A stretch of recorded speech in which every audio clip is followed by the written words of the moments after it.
UN Human Rights Council, they've produced a report on Israel's gender-based violence, including crimes. I just want to take you through what they said. There are a few documented cases here of very, very unambiguous war crimes. In cases documented by the Commission, the motivation from the outset appeared to have been retribution and a desire to humiliate.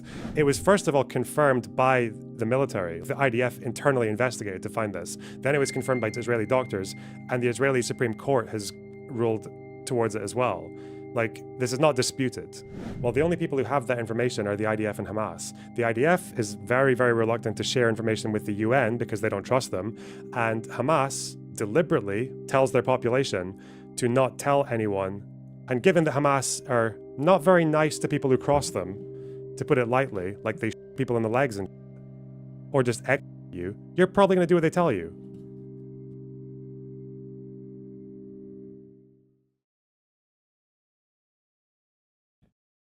So it's from the UN Human Rights Council. They've produced a report on, very specifically, on Israel's gender-based violence, including crimes in the territories, not just Gaza, but also in East Jerusalem and the West Bank. So yeah, in the occupied territories. It's quite long. It's 49 pages. I read it this morning. There's quite a few claims in here that are, a lot of them have already been mentioned several times. There's a couple of new ones as well, a couple of that are really controversial. I just want to take you through what they said. So they start by saying, because this is specifically about Israel's activity, they don't really say all that much at all about Hamas. They introduce by talking about the findings about October 7th from previous reports. So they talk about how they concluded that gender-based violence was perpetrated in several locations in Israel by multiple Palestinian perpetrators. So they mentioned that right off the bat. Yes, this is UNHCR, yes. They do something that's a little bit interesting to me. I'm not really sure why they did this, but they use the standard of reasonable grounds to conclude, which is a bit similar to the language used in the UN report on October 7th violence, where they talk about reasonable grounds to believe. But I believe for the one that they did in Israel, they write off a lot of witness statements that are not corroborated by any other witnesses or any other evidence. So there are some stories that are given by one witness that they say like, well, we couldn't verify this because it's only one witness. Whereas if two witnesses or more said something, then they say it was like credible witnesses. Or if you could match what happened to one of the autopsies, or if you could match what happened to the location and the name of the person by age or something like that. But for here, reasonable grounds to believe, they say, have been met when information has been corroborated by one or several victims or witnesses, or supported by digital evidence. So it seems that a lot of this is like reasonable grounds to believe is even if it's come from one witness, which I think seems like a lower standard. And that seems to be the only criticism I've seen from Israel that actually makes sense. Israel responded to this immediately by calling it blood libel, by the way, because there's a lot of insane shit in here. That is one standard that is a bit different from the one that they did in Israel that I've noticed, but the rest of it is like their evidence is clear, like you know where they got it from. So I don't think I would write the whole thing off because of that. Let me see. One victim, not one witness. No, read it again, Lorelei. Read it again. I don't know. Sorry, I don't know why I'm responding to people like you. It's just like by one or several victims or witnesses. One or several victims or witnesses. Okay. So they go in with the toll. They talk about, they estimate the toll of Hamas and other armed groups to add up to about between 6 and 14,000. 14 would be a good bit lower than what the IDF said, which was 17,000. They put the number of male casualties based on health ministry data. Lorelei, I'm going to ban you. Like, you don't know the English language. One or more victims or witnesses. One or more, then victims or witnesses. If I say one or more victims, but victims with an S, does that mean multiple victims? If I've just said one or more, you idiot. Fuck off. All right. Ooh. They use health ministry data. So 46,000 people by Israeli forces in Gaza. They go with they use that data to say that 16,735 of those were men, about 7,216 women, and then the rest children. So 33% children. They actually do an interesting calculation here, which is that that would be twice the proportion of female casualties as what happened in Cast Lead. So when people say that because their goal now is to get rid of Hamas completely, the standards and the acceptance of collateral damage has obviously widened. It's more than twice the proportion of female casualties compared to Cast Lead. So we know that it's obvious. I mean, it's been obvious for a while that the targeting standards are changed. 29. There are a few documented cases here of very, very unambiguous war crimes. This is actually, I think, more than one witness. They talk about a woman at, where is this? This is mid-evacuation. Someone who was, they say, by a sniper, not posing any threat. CNN confirmed the presence of the ISF to the west and south of the street intersection where the incident occurred. They said they were operating in the area at the time of the incident, but they actually go with video footage as well to verify that this person was like not really showing any threat, but someone shot her anyway. There's a few of these. There's one about a pregnant woman who was outside of the Al-Auda hospital, which is currently was under control of the ISF, and she was just kind of left to die outside the building. People didn't want to go and approach her to help her because the ISF were there. So her body was just kind of left to decompose. They bring up, again, a lot of these are stories that we already know about. These are the story about Hind Rajab, the family of 2 parents and I think 3 minors, 3 all girls. Yeah, they were killed in a car, most likely by tank fire.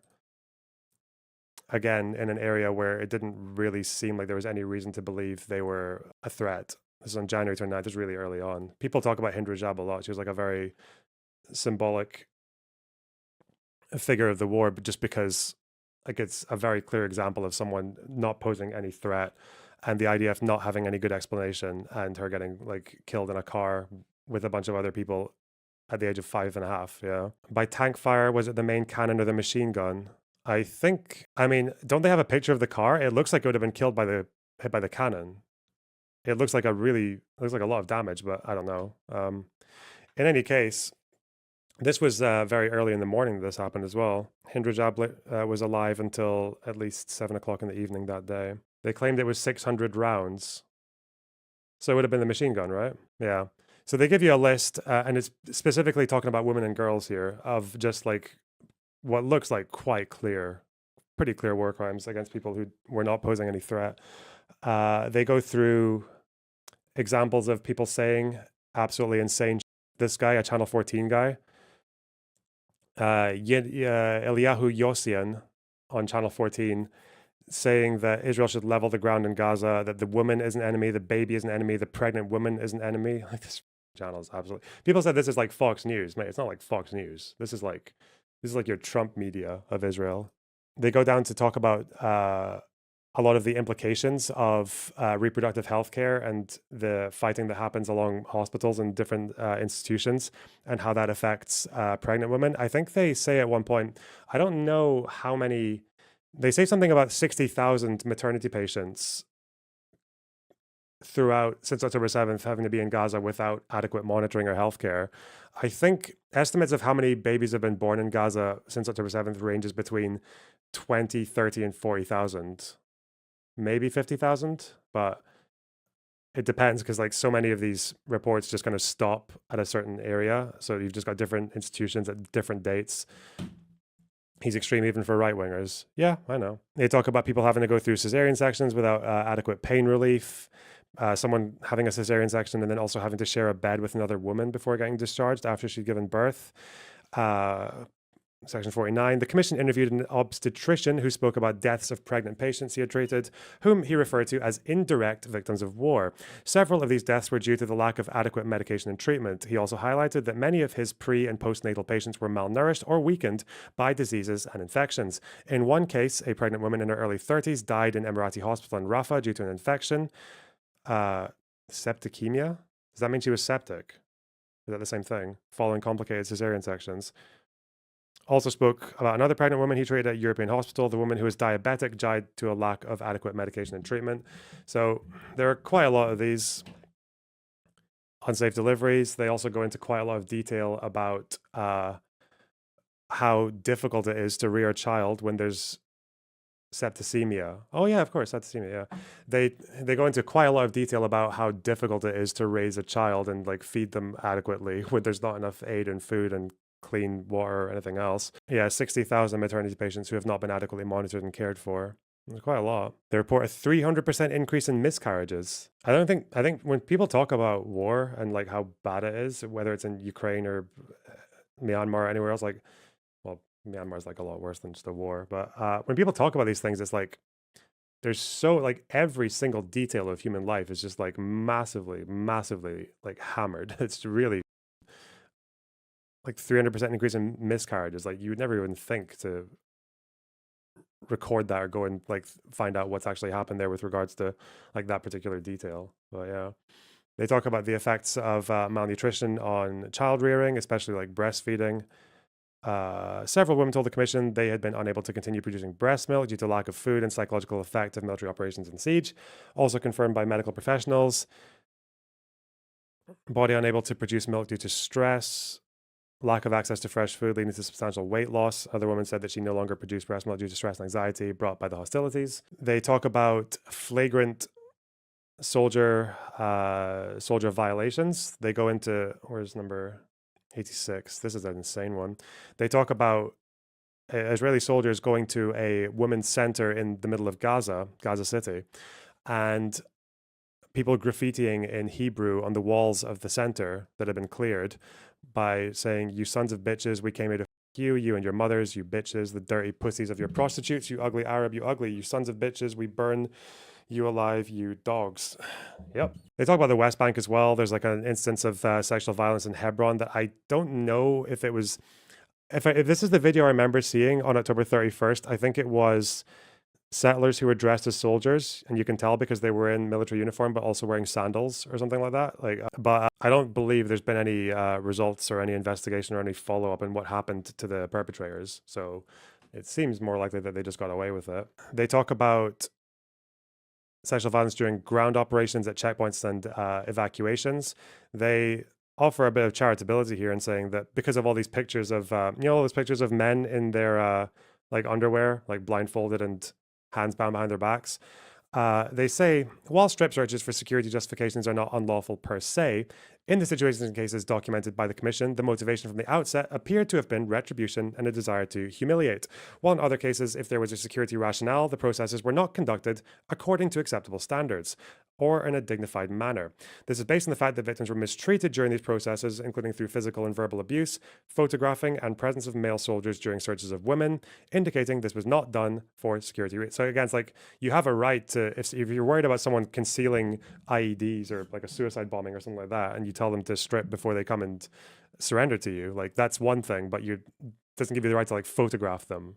And in other cases, like writing messages on their bodies or drawing stars of David and like that. It's like, yeah. They talk about humiliating searches of women, including a lot of like prolonged forced nudity and prolonged strip searching, not always getting women to search women. It's men searching women, that kind of thing. There's quite a lot of that going on. Hang on. When they talk about the treatment of women, if you notice from the report that we looked at about Hamas, reasonable grounds to believe, where's the full report? Why is it? Yeah, mission report. When they talk about the treatment of Palestinian women here, because they spoke about a lot of the same things in the West Bank, like Palestinian women who were imprisoned from the West Bank. This was from the 2-week fact-finding mission. They talk a lot about like threats of, and I think in some cases, again, it's like groping and prolonged forced nudity, but they don't actually mention any instances of Palestinian women getting in captivity. They allude to it here, but they say that it couldn't be verified. It's like pretty much all of the cases right now that they've confirmed come from men, like male prisoners, and usually with foreign objects. I'm not really sure why that's the case. I know that before October 7th, historians would often talk about the Israel-Palestine conflict with terms of sexual violence, and they would talk about how compared to other wars, especially in the 1940s or even throughout the entire century, definitely compared to other conflicts, say like Yugoslavia and all that, for the most part, like both the Israeli and the Palestinian side, especially in the 48 war, but even other places, tended to not really engage in that quite as much as other forces. Like if you compare like sexual violence in Yugoslavia, right, to Israel-Palestine, it doesn't even come close. October 7th and onwards seems to have just like completely thrown that rule book out on both ends with what Hamas did on October 7th and to the hostages afterwards, but also what Israel has done to, but surprisingly, to male prisoners. Now, one of the reasons that they might not be able to confirm the of women in captivity is that Muslim women are probably much, much less likely to actually tell anyone that they were. That is a problem. Dan, you're saying the male prisoner rape is no longer a thing. They dropped those charges for a lack of evidence. Well, we'll tell you why. I'll tell you why, Dan. I'll tell you why they dropped that charge, and you guys can make up your mind whether or not it holds up. I know they dropped the charges for, but I don't suppose you want to talk about why they did. Wasn't it on video? I mean, the lead up to it was on video, but we'll get to that. Don't worry. That bit is both sides of that argument is insane. But I'll leave that to you for you guys to decide. I'll tell you what Dan's referring to in a minute. This is someone who had given birth. There was a woman who was beaten on her stomach, and she had just had a cesarean section. She suffered serious complications. Also, this level of abuse in the prisons, by the way, has already been. It was first of all confirmed by the military, like the IDF internally investigated to find this. Then it was confirmed by doctors, Israeli doctors, and the Israeli Supreme Court has ruled towards it as well. Like, this is not disputed, okay? This is like confirmed at every level. It's confirmed by the military investigation, it's confirmed by the doctors, it's confirmed, not least of all, by the witness, by the survivors, and it's also confirmed by the Supreme Court. And even Netanyahu like acknowledged what the Supreme Court said, and that's why the standards in Sdei Teiman and all these prisons have massively changed, or reportedly have, since then. The commission also received information about sexual violence against girls or threats of sexual violence directed against girls. In one case, a 14-year-old girl was reportedly searched and subjected to sexual abuse when passing by the Bab al-Zahira police station on her way to school, or on her way to a school. I don't know if she was actually going to class during that. A soldier ordered her to stop and then threw the contents of her bag on the ground, dragged her to a location close by that did not have cameras. Two soldiers reportedly touched on her breasts, neck, and waist. When she asked for a female soldier to do the search, she was slapped by one of the soldiers who made a sexual remark and said, "You are murderers." A pregnant woman who was detained by soldiers close to her house in Hebron, West Bank, was reportedly threatened by male soldiers with, and threats were also directed at her daughters aged 3 and 4 who were present at the time. They talk about the treatment of men in detention, where it's a lot more graphic. They talk about people having their genitals squeezed and beaten on. Some of them get kicked so hard that they vomit and faint. They talk about people getting kicked and beaten everywhere in their body, including on their face and genitals, people getting hung upside down. This is all to do with like prisoners who were taken since October 7th from Gaza. This is the story about Sdei Teiman. I'll go to this at the end, actually, because there's a lot of detail on that one. In at least 2 cases documented by the commission, victims needed medical treatment and or surgery due to the injuries caused by rape. In one case, a detained Palestinian man was after he was transferred from Ofer prison to Sdei Teiman detention facility. According to an indictment submitted to an Israeli military court, the man was physically abused by 5 soldiers, reservists in Unit 101, during a search at Sdei Teiman prison. The men, including the commander of the team, kicked... Oh, this is the one we're talking about later, yeah. Victim required to use a stoma bag due to the gravity of the injuries because of rectal rupture. Also, punctured lung, fracture of several ribs. This is like the high profile one, the one that, but most of this is detainees reporting stuff. How credible is this? Well, we're going to get to that, Dan. Jesus Christ. As far as accusations of prisoners, these 2 are confirmed because they had to get surgery, which means that the doctor would have confirmed it. And I believe there's one more. Yeah, there's one more where 122. Information about detainees being forced to undress and lie on top of each other while being subjected to verbal abuse and forced to curse their mothers. One detainee was subjected to an attempted rape with a carrot in the in front of other detainees. Another held in State man reported that female soldiers had forced him and others to make sounds like a sheep, curse the Hamas leadership and the Prophet Muhammad, and say, "I'm a whore." Detainees were beaten if they did not comply. In another case, a soldier took off his trousers and pressed his crotch to a detainee's face, saying, "You are my bitch, suck my dick." Okay. A what in the what? Yeah, it's pretty dark. Yeah. They haven't said exactly how many have been confirmed or how many people they say were confirmed. I think it's like they say several.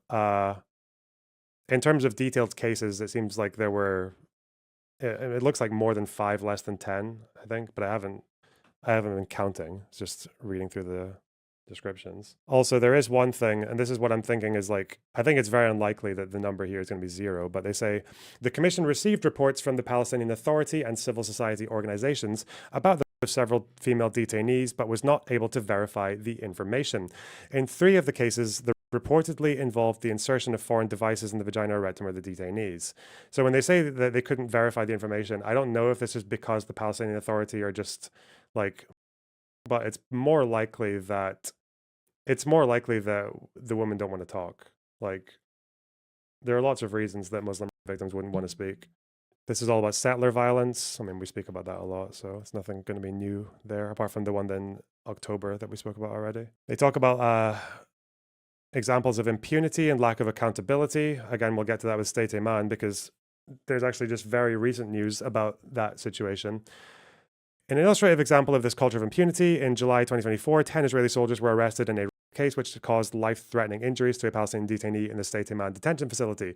5 soldiers were released without charge within a few days, and 5 others were placed under house arrest. Now, the impunity here isn't the 5 people being released, because I believe, I don't know about all 5 of them, but I think 3 of them were in a different part of the building when this happened. So I can see why 3 of them were released. I don't know about the other 2. But the impunity is more the fact that, again, we'll do it at the end because it's quite a lot of detail. Actually, no, we'll do that one now. So in State Man, where the one really, really high profile incident where these 10 people were arrested because of the very, very extreme physical and sexual abuse of this one prisoner, this has actually resulted in the first jailing since October 7th of an Israeli soldier because of detention center abuse. One person so far has got a conviction. Do you know how long it is? Well, he's not one of the main perpetrators. Oh, no, this isn't even the same incident. This is a separate incident. This isn't because of the, this is because of a different one. This was a guy who was found guilty of abusing Gazans, making them say demeaning phrases and making animal noises, beating them up while they were bound and blindfolded. Admitted to 3 counts of aggravated abuse and 1 count of unbecoming conduct. This guy is separate from the high profile one, and he got 7 months, I believe. He's going to be in jail for 7 months for those crimes. As for the high profile ones in State Man, they have been indicted just last month. 5 of them got indicted. This is the one where the guy had the rectal tear and the broken ribs and the punctured lung and everything. So they beat this guy, which seems in a really, really, really insane way. And this is where the video came from as well. Now you'll notice Dan was saying earlier that they dropped the charge, but what Dan didn't say is why. And you guys can decide this for yourselves, because this is an argument I have no interest in engaging in. Basically, the prisoner said that he had been had a metal probe pushed up his. That's an electric probe. That's what he said. The court found, with medical findings, with a medical assessment, that the guy had a rectal rupture, which is on the inside, but not trauma to the. That's what they said.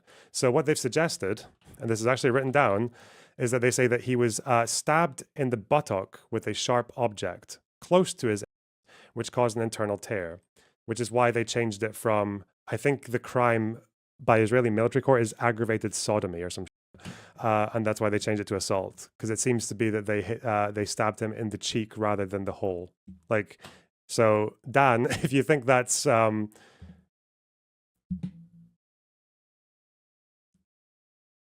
I mean, the reservist then took the detainee back to his mattress, hiding his bleeding using his shirt. Only an hour later, the detainee complained about difficulty breathing and a headache. Detention facility officials noticed that he was bleeding heavily and he was taken to a hospital. One person tried to say that this was that the fact that there wasn't trauma to the that it was actually someone tried to say it was self-inflicted, but I believe that was thrown out because it's still been classed as I think it's aggravated assault. Yeah, for 15 minutes, the accused kicked the detainee, stomped on him, stood in his body, hit him, and pushed him all over his body, including with clubs, dragged his body along the ground, used a taser gun on him, including on his head. Yeah, this guy went through a lot. And 2 soldiers were situated outside the detention areas tasked with securing the site. I believe that's why these guys were released without charge. The ones who were tasked with shielding those carrying out the searches, yeah, I think that'll be why. No way. Yeah, alongside, yeah. So the reason the other 5 were released without charge is because 2 of them were outside the area, and the other ones were in a different part of the facility, I guess. But what did they were indicted on charges of causing severe injury and assault under aggravated circumstances, but not aggravated sodomy. Okay, yeah, that's what they've done with it. So if you guys want to spend the rest of your lives debating over whether getting stabbed in the butt near the counts as aggravated sodomy or not, then have fun. But and this is what the court found. Okay. Either way, they deserve jail for a while. Oh yeah. I mean, given that guy got 7 months for, what was it, beating and making them make demeaning noises. I don't know. I feel like those guys deserve like many, many years, but we'll see. Especially just like the sheer impunity that they did it with. They also, this is where they get into the more definitely controversial claim when they talk about the strikes in Gaza, like the conflict. They talk about this one instance. They mention the attacks and the damage done to the healthcare system, and talk about it being like crimes against humanity and inhumane acts of war, all those things.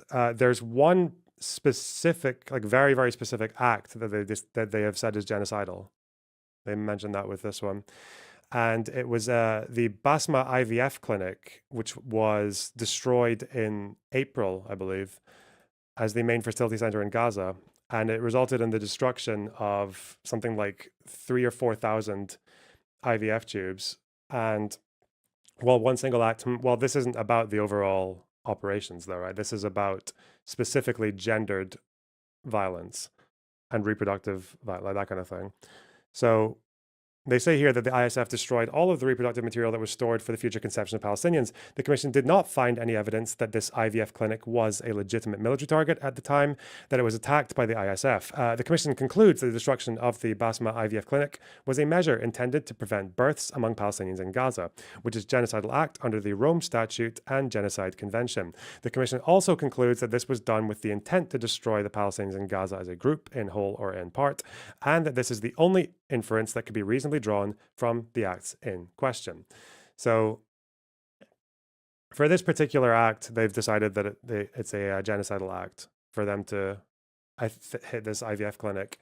Earlier above, they talk about in more detail.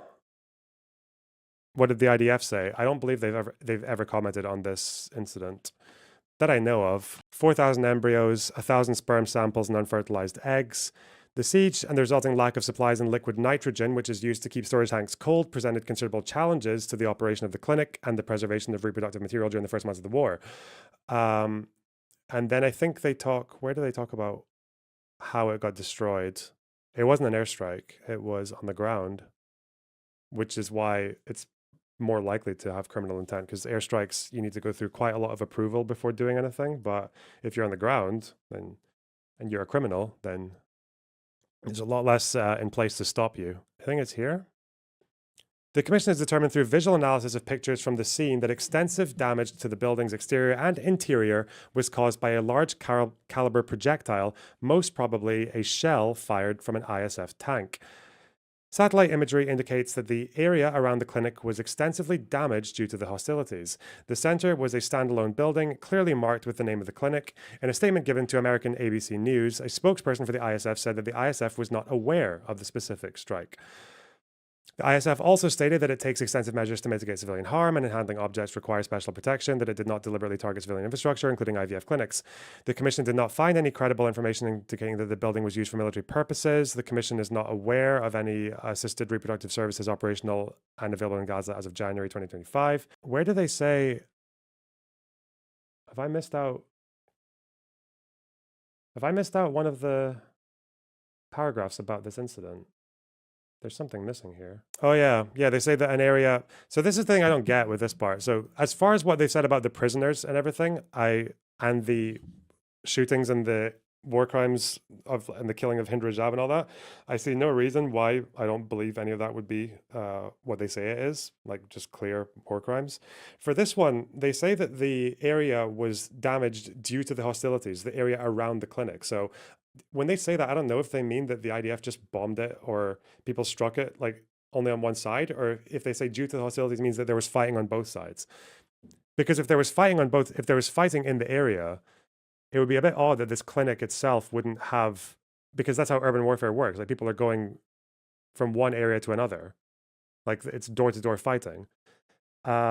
This one, if what they're saying is true, the argument for it being a genocidal act would be that it's intended to stop birth within the group. It checks out. You can say that the IVF tubes aren't people, but that's not what they need for it to be genocide. If you look at the Genocide Convention, it would be this: imposing measures intended to prevent birth within the group. So if someone in a tank decided to fire upon an IVF clinic for no reason other than that because it's got IVF like tubes in it, then yeah, that would be an act of genocide. At least by that person in the tank, maybe by the person who gave him the order, maybe by the person above him who said that it was okay to do that, maybe because they heard a message from Netanyahu, in which case it goes all the way to the top, right? If what they're saying is true, then that is a genocidal act. The only reservation I would have is that we know that Hamas does a very, very good job at disguising their activity. And the only way people can, whenever you see this, the commission couldn't find any information indicating the building was used for military purposes. Well, the only people who have that information are the IDF and Hamas. The IDF is very, very reluctant to share information with the UN because they don't trust them. And Hamas deliberately tells their population to not tell anyone about military activity. Like they will say, if anyone died, you have to say they were innocent civilian every time. And also, don't let anyone know if you've seen anyone firing rockets or firing shots from the streets or from the buildings, right? Don't do that. So unfortunately, the two groups that could actually give you the information that you need to confirm this would be are the least willing to share it. Why wouldn't the IDF say that it was militarized if they thought it was? Because the IDF has been operating, obviously, very, very extensively all the way throughout since October 7th. It's possible that one person was asked and they didn't know at the time about what was happening in this area. If they say yes, then, and they have to prove it, then the problem with the IDF producing that intelligence to people, and I think one of the reasons that they are really reluctant to, is if they don't trust the UN, then it's not that easy to give people information on what you were doing that doesn't also help the enemy. I think that's the way they see it. Or they just hate the UN. Like, I don't know. Like, if the building was standalone and fired upon, that's intentional. I don't think anyone's disputing that's intentional. No one's disputing that. The thing people are disputing is whether or not it was actually used by militants. Because unfortunately, with commissions like this, all they can really do is see if the IDF published anything, maybe look at news reports, because they're not going to get direct responses. They can't really ask Hamas because Hamas will just say no, always, regardless of what they did. And they're really, the only people they can ask are witnesses, like locals in the area. And the problem with locals in the area is that they might have seen whatever they saw, or they might be the most honest people in the world. But if you have Hamas in a brutal authoritarian force saying, don't tell anyone about militant activity, you're probably going to do what Hamas tells you. I don't blame them for doing what Hamas tells them. So with a story like this, you're just going to, like, the IDF needs to respond. They need to actually show you counter evidence because Hamas ain't going to show it. The people on the ground have no incentive. If they saw military activity, they have no incentive to tell anyone they saw it. The question is, what was his intention when he fired the shell? Well, yeah, you'd also have to find who the guy was and find out why he did it. Oh, Scarlett, did I not explain why? If the guy fired on an IVF clinic intentionally with the intent of preventing births within the group, that would be an act of genocide. Yeah, that would be. And if he was told to, then the person above him would be guilty of it as well. Or if he was just led to believe because of the insane statements of Israel's leadership, then they'd be implicated as well. I doubt the guy in the tank even understands what IVF is. What? Because they say the building was clearly marked, but I guess it might not have been marked in English. It might have been marked in Arabic, which the guy couldn't read. I don't know. But then again, like, you still need to, usually if you're a military, correct me if I'm wrong, but if you're going to fire a tank shell at a building, you probably need a good reason to, right? You probably have you probably have people telling you things and giving you information, and you need to have good enough information to fire on it, right? Was there suspected Hamas inside before firing? Well, we don't know, because the IDF have said they weren't aware of operations there, and Hamas obviously won't say. So all they can do is ask witnesses who were on the ground, and witnesses who are on the ground have Hamas breathing down their necks, and that's quite scary. And you wouldn't expect them to always tell you that there were militants there. It's not their fault. It doesn't make them bad people or anything. Like, you would do the same. Anyway, Israel did respond. Oh, sorry, State man. No, we did that. Sorry, I'm an idiot. Israel kind of responded, if you want to call it that. Like, this is what they said. They called it blood libel. The Israeli Foreign Ministry put out a tweet accusing them of blood libel. Banger. If you don't have anything useful to say, don't say anything at all. One of the worst cases of blood libel the world has ever seen. I read through all this already, as well as this statement.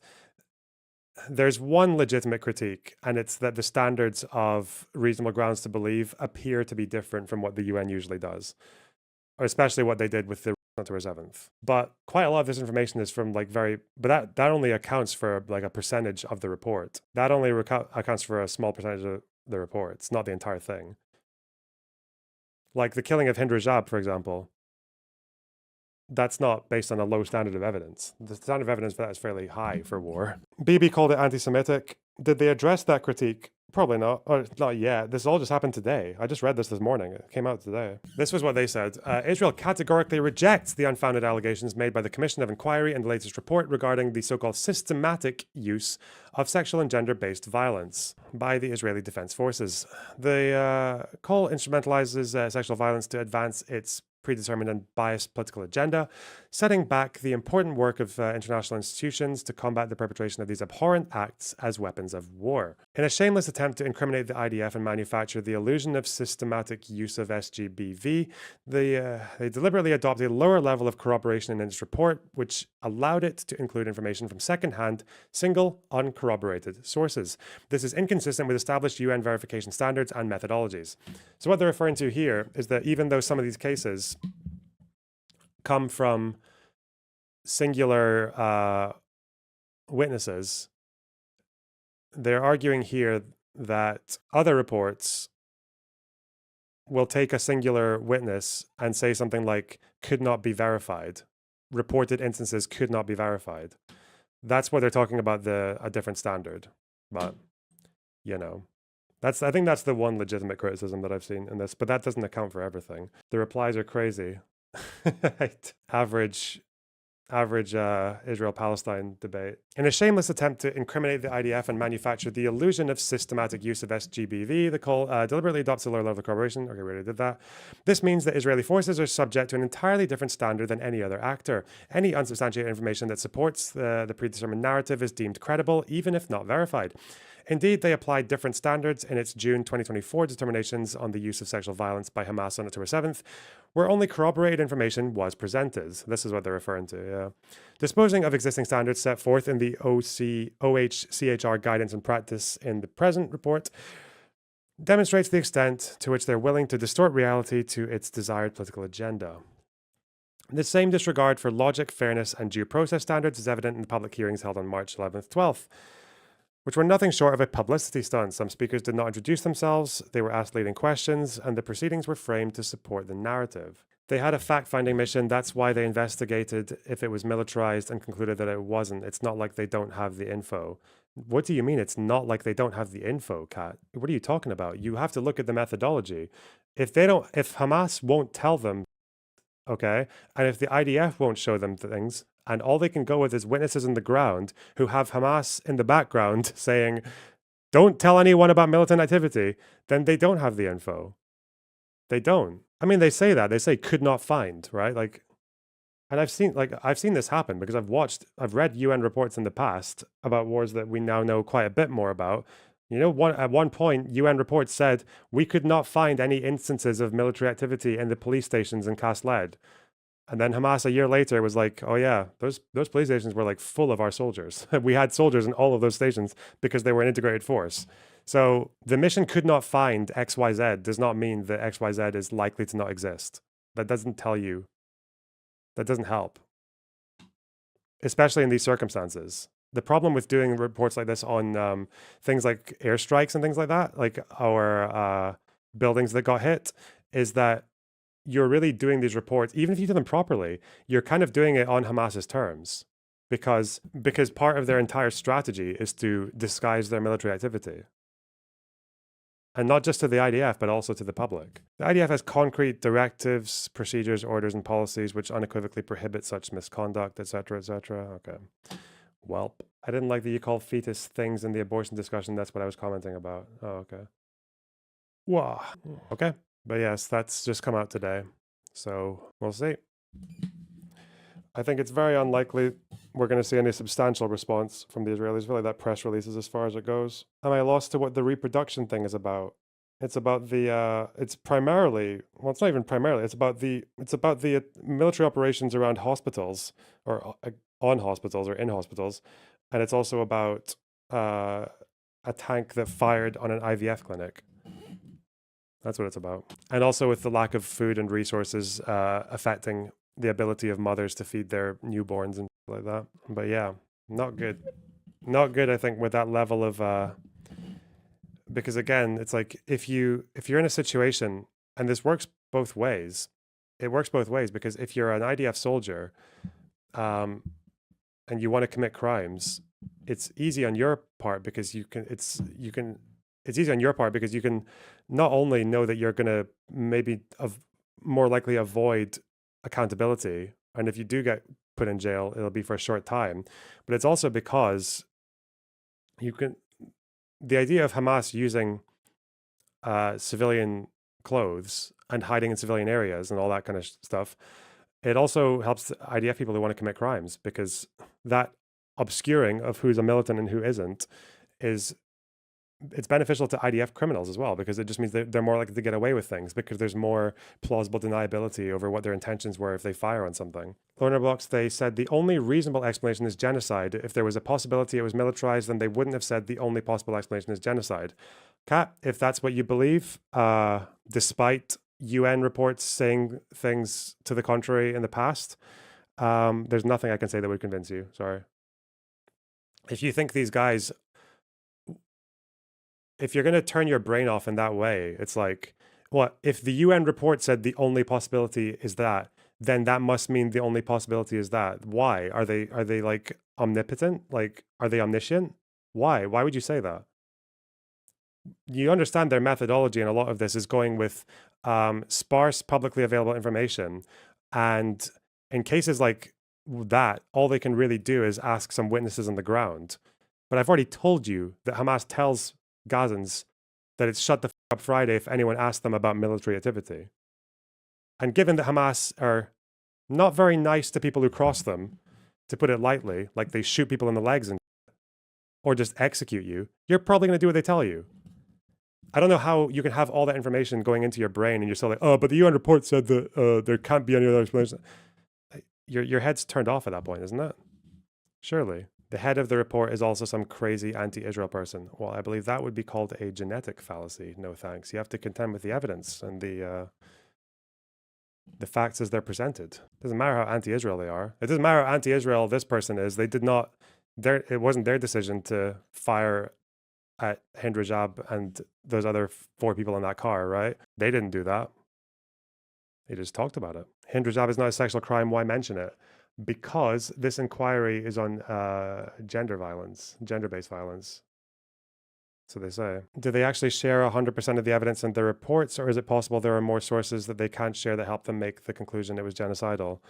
I mean, they probably, like, if they interview a witness, they're probably not going to publish the entire interview, especially, but they have their footnotes. So whatever's in the footnotes, some of them cite the IDF, CIA. But remember, I've always said this. Hang on.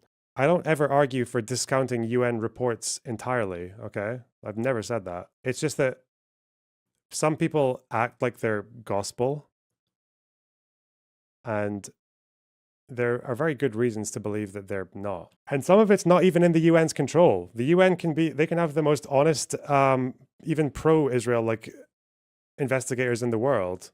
They can have all that, but you're still in a situation where you're like, okay, there was a strike here. This building got destroyed. This many people died. What happened?